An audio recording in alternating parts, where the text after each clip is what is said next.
frankly, if we wanted to make substantive changes to our primary process, a conversation we should have had last summer. But who the hell decided it? Who was the DNC who decided it? Nobody here decided it.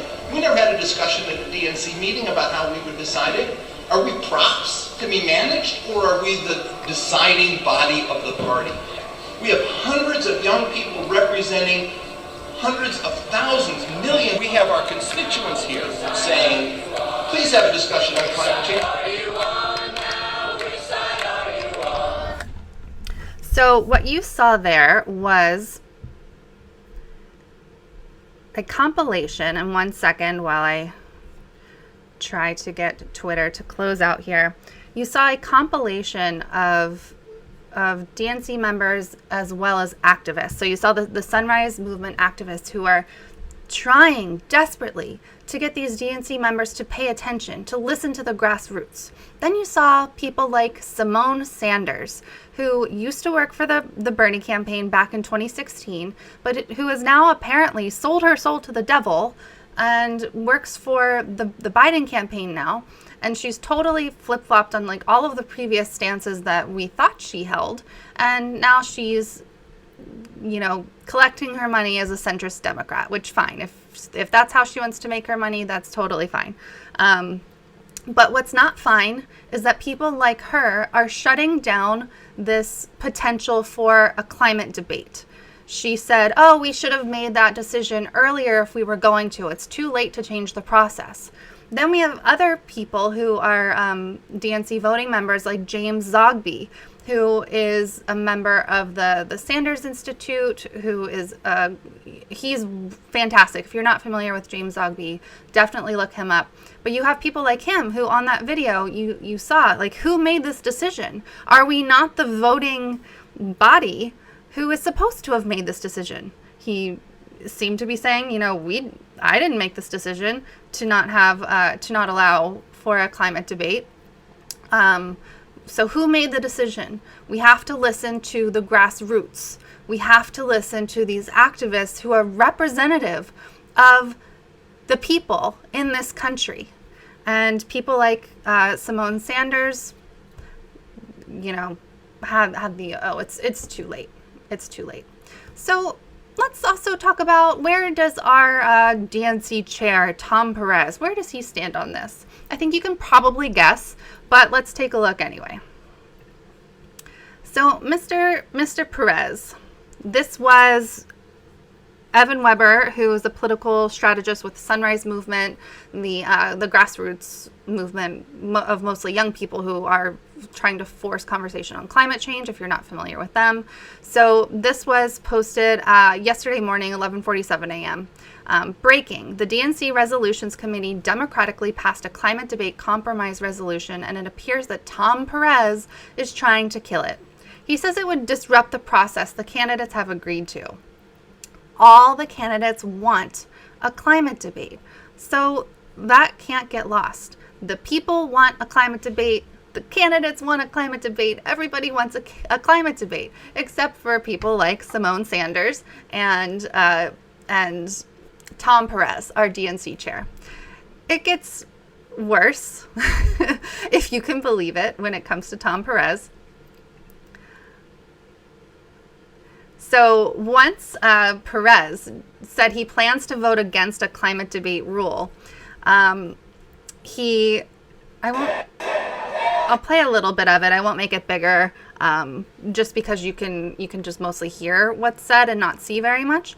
But people, when Perez said that he planned to vote against a climate debate related rule, the people there broke out in chants of failure of leadership.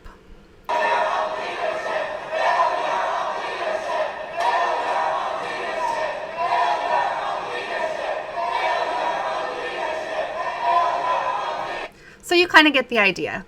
The people are very much in favor of this climate change debate. They want it. The candidates want it. Tom Perez, no. And we'll get into why that possibly is in a second. But unfortunately, so it's a little bit confusing because there were two votes. There was one on Thursday that was more specific, that was voted down. And then yesterday, Saturday, there was one that was less specific that was voted down. So there were 2 voted down, in essence killing the chance for a climate debate. And people were very, very upset, especially yesterday, because it seemed like kind of a last-ditch hope. So this is a CNN article by Adam Levy and Leila Santiago. Democratic National Committee votes against allowing 2020 candidates to participate in a climate change debate. Democratic National Committee members on Saturday voted down a resolution that would have resulted in single-issue debates among candidates, including on the issue of climate crisis. The language that was rejected, inserted at the behest of climate change activists, so those are the Sunrise Movement, people like that, during a contentious resolutions committee meeting on Thursday, said the DNC will continue to encourage candidates to participate in multi-candidate issue-specific forums, with candidates appearing on the same stage, engaging one another in discussion. Democratic presidential candidates are barred from appearing together on stage outside of DNC-sanctioned debates. So if you are saying, well, even if they can't have kind of the regular debate, even if the DNC won't put it together, can't they have their own? The answer is no, because of what they just voted on. So the committee's approved language from Thursday essentially lifted the ban on candidates being unable to appear together on a stage at a forum or candidate gathering. And DNC members defeated the move to lift the ban on Saturday in a 222 to 137 vote. And it does say that the vote counting was monitored. And prior to the voting, DNC Chairman Tom Perez set up a system for members on both sides to speak about their reasoning. So the text approved in committee also conflicted with the resolution itself, because it stated the DNC concluded that it should not hold debates devoted to one specific topic. It looks like the CNN has a little typo there. Nor can it agree to requests for such debates by individual presidential candidates. It goes on to call for the DNC and its partners and organizations to organize climate-specific forums and invite all candidates to attend and speak at such forums. So this actually is talking about like town halls, and CNN is actually going to host a climate-specific town hall, which candidates are going to take part in, but that's different than a debate. So it's one thing to have one candidate at a time talking about climate change, talking about their plans and policies, but it's another thing entirely to actually have the debate where other candidates can challenge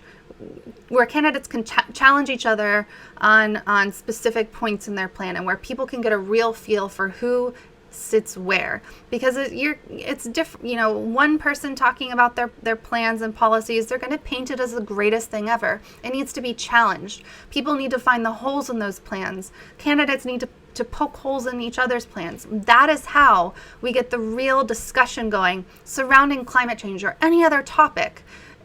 Debate is how we get to the heart of who has the best plans and policies, who should become the next president.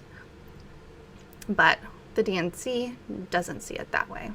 So they're going to allow, for example, CNN says CNN will host one of these forums on September 4th, when all 10 candidates who qualified for the next debate will participate in individual town halls on the climate crisis. So again, not a debate, a town hall. Beto O'Rourke called out the DNC over its decision, tweeting, "The decision is as baffling as it is alarming. Our planet is burning. The least we can do as a party is to debate what to do about it." And it has to be mentioned, and I believe in other sections of today, in today's marathon, we will be talking about the Amazon fire. So this decision comes as the world is literally burning down. The DNC can't deal with a climate-focused debate. Meanwhile, the Amazon is burning. Everything is burning. Things are flooding. We're reaching the point of no return here, and the DNC can't be bothered. Massachusetts Senator Elizabeth Warren also voiced support on Twitter for a climate-focused debate. "Climate change is an existential threat that threatens all of us, and we need to take bold action now to stop it before it's too late. That's why we need to have a #climate debate." a resolution that called, so this is the previous resolution that I talked about that was voted down on Thursday, that called for a climate crisis debate outright. And that only had the support of 60 DNC members, which is shocking in and of itself. So the fact that the Thursday resolution was voted down pretty severely, and that's the one that specifically called for the climate crisis debate, that is alarming. And then that the kind of watered down language one was even voted down yesterday. They talk here about Simone Sanders and how she was hissed and booed for not supporting calls for the debate. I mean, good for those people who hissed and booed her, because the world is burning, Simone. We need to have a debate about it. Supporters of the DNC decision to not allow single-issue debates voiced strong concern that special interest groups for issues the party supports, like veterans, race, and poverty, would feel slighted if their issues were excluded from sanctioned debates. So, let me get this straight. Because we can't have single-issue debates on absolutely everything, we apparently can't have a single-issue debate about anything. That doesn't make any sense. People agree that climate change is the issue that we need to be focused on. I would be all for also a Medicare for all single issue debate. All of these issues are important. Veterans, very important. But climate change reaches that next level by multitudes, in my opinion. It deserves focus. It deserves to be its own debate. And if that means, even if that means that other issues don't get that debate, I think that's okay. And to use that as an excuse is kind of despicable. And then it reiterates that failure of leadership chants were pointed at Tom Perez. So what we have here is a big old mess. There are no two ways about it. It's a huge, huge mess that the people, the voters of the DNC, who are supposed to represent everyday people, who are supposed to represent Democrats. Democrats want this debate. People want this debate. The candidates want this debate.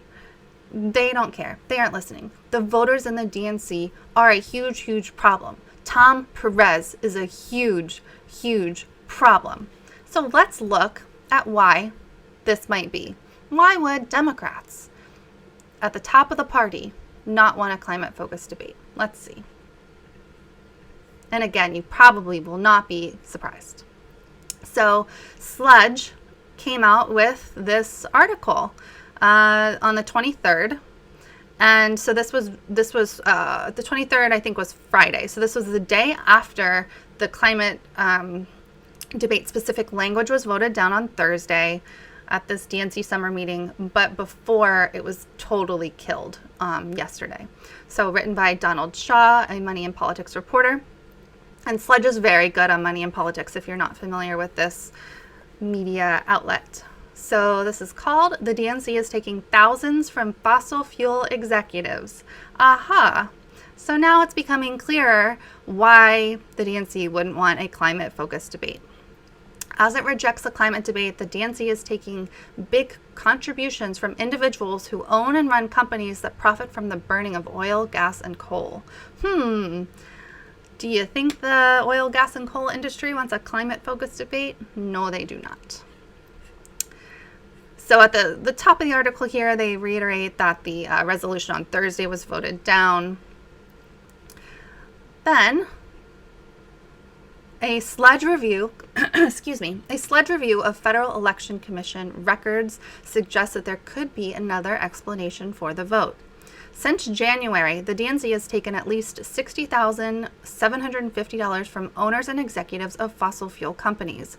The DNC's fossil fuel industry donors include George Kroom, founder of Kroom Oil Company, who contributed $20,000, and Stephen Hightower, president and CEO of Hightower Petroleum Company, who contributed $35,500. Other donors include Duke Energy president CJ Triplett, Crystal Flash executive Thomas Fensfeld, and Southern Petroleum Resources President David Simpkins. Unlike the leading Democratic presidential candidates who have all signed the No Fossil Fuel Money Pledge, a promise to reject campaign contributions over $200 from fossil fuel PACs, lobbyists, and executives, the DNC is welcoming fossil fuel money. In August 2018, it approved a resolution from Chairman Tom Perez, ding ding, stating that it will accept donations from fossil fuel industry employees and their political action committees. The resolution, which also references America's all-of-above energy economy, meaning the burning of coal, oil, and gas alongside renewable energy sources, was criticized by environmental groups for gutting an earlier resolution that barred the DNC from accepting contributions of fossil fuel PACs. The DNC also has former fossil fuel lobbyists among its leadership. Associate Chairman Jamie Harrison lobbied for the American Coalition for Clean Coal Electricity from 2009 to 2012 while working for Podesta Group. The coalition represents major American coal companies like Murray Energy and Peabody Energy, and while Harrison was lobbying for the group, it fought against President Obama's Clean Power Plan and other climate-related regulations. A DNC-hosted climate debate, which is supported by environmental activists like those from the youth-led Sunrise Movement, would likely highlight the differences between the Democratic candidates' views on climate change. Of course it would, and that's the point. That's the goal. And as Status Quo also reported, Bernie Sanders just released his own version of the Green New Deal plan, which would call for spending $16.3 trillion to start working on climate change. It is the boldest plan we've seen from any candidate. So then they talk about the general session that it was going to hold, and now, as I'm reading this, that has happened in the past. The general session on Saturday was also voted down, and they note that Perez opposes holding a climate debate. So then we go down here and they show exactly the contributions. Again, the source is the FEC, so you can easily look that up and get this data yourself as well. But again, from January 1st, 2019 through June 30th, 2019, these are the fossil fuel executives donating to the DNC. And I want to reiterate that it's because of the August 2018 resolution stating, from Chairman Tom Perez, stating that it will accept donations from fossil fuel employees and their PACs. So this is a Tom Perez problem, but he is just representative of establishment centrist Democrats as a whole. The DNC is taking money from fossil fuel companies, from fossil fuel executives. It has lobbyists in its midst. There are people who, with their dollars and with their pressure, are actively working against any conversation surrounded to climate and who do not want real change. So when we look at, as I showed you at the top of this, when we look at who supports a climate debate, 20 of 23 Democratic presidential candidates, nearly 2/3 of Democratic voters, over 100 DNC voting members. So the answer to the question, why won't DNC leadership listen? It's partially, at least, because they're accepting money from fossil fuel executives, because there are a lot of powerful people in powerful positions, even and especially among Democrats. I mean, there's no getting around the fact that this is like rampant in the Republican Party, and of course they don't want, a climate change debate. But I'm sure actually a lot of real people Republicans, everyday people Republicans, I think a lot of them were very worried about the climate. Unfortunately, a lot of them don't believe in the science because there are very powerful lobbies against that. But that's a whole other video, a whole other topic. Amongst the Democratic Party, it's those powerful forces, those powerful dollars, and they're the reason why the earth is burning, but no one cares up in the higher Democratic leadership, because they are getting their money, because they have powerful people amongst them. They don't want to talk about the climate. It's not about those other reasons. Oh, it's too late. We should have made this decision earlier. It's not about that. It's not about, if we talked about climate, then we'd have to have a single debate on every topic. No, it's not about that. It's about the money. It's about the power. It's about these powerful interest groups and the fact that fossil fuel companies are not going to go down without a fight. So I was actually, to kind of wrap this up, pretty impressed because Tim Ryan has come out with a statement kind of saying, F you guys, DNC. So Sunrise Movement tweeted Tim Ryan calling on other 2020 contenders to join together for a climate debate in spite of the DNC's ruling and threat of punishment. Again, if these candidates hold a debate anyway, or show up on stage together and debate, they get in trouble. So Tim Ryan is calling for doing it anyway, even if they get in trouble. So Sunrise Movement has tagged in Joe Biden, Bernie Sanders, Elizabeth Warren, Kamala Harris, Beto O'Rourke to try to get them to kind of agree with Tim Ryan and agree to all go in together and do this anyway.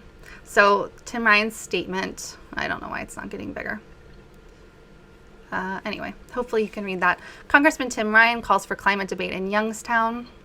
Presidential candidate invites other candidates to Northeast Ohio to discuss the issue in front of audience of steelworkers, miners, and others who would benefit from a green economy. Today, presidential candidate Tim Ryan called on the Democratic primary field to end the exclusivity agreement to allow candidates to discuss their plans in front of the American people in light of the DNC's failure to vote to hold a climate debate.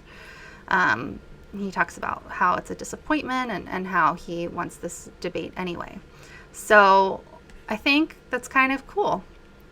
I mean, it's obviously, it's a tactic. I mean, he wants people to pay attention to him. He's not anyone people are like super excited about, but it doesn't matter because I think if the candidates all decide to band together and say, look, DNC, we all want this debate. The people want this debate. The earth needs this debate. We're all going to do it anyway. I mean, can they kick all of them out? Can they ban all of them from DNC sanctioned debates? Because I think that's what they threaten them with. Like, oh, if you do this, if you break the rules, then you won't be allowed in our debates. So, but if they all band together, like imagine Bernie Sanders and Elizabeth Warren and well, Joe Biden, yeah, he probably won't do it, but Kamala Harris, if they band together and have this climate debate anyway and say, screw you, DNC, we are here for the people, that would be kind of badass. I think that'd be very, very cool. And I hope that's what happens. I don't really think it will, but we'll see. You know, 2019 is a very surprising year. Stranger things have happened. Maybe these candidates will band together and have a climate change focused debate anyway. So we will stay on this story. We will stay on what the Sunrise Movement is doing and update you. All right, please hit that like button. Consider becoming a member so we have the resources to stay on stories like this. Go to statuscoup.com/join. Thank you.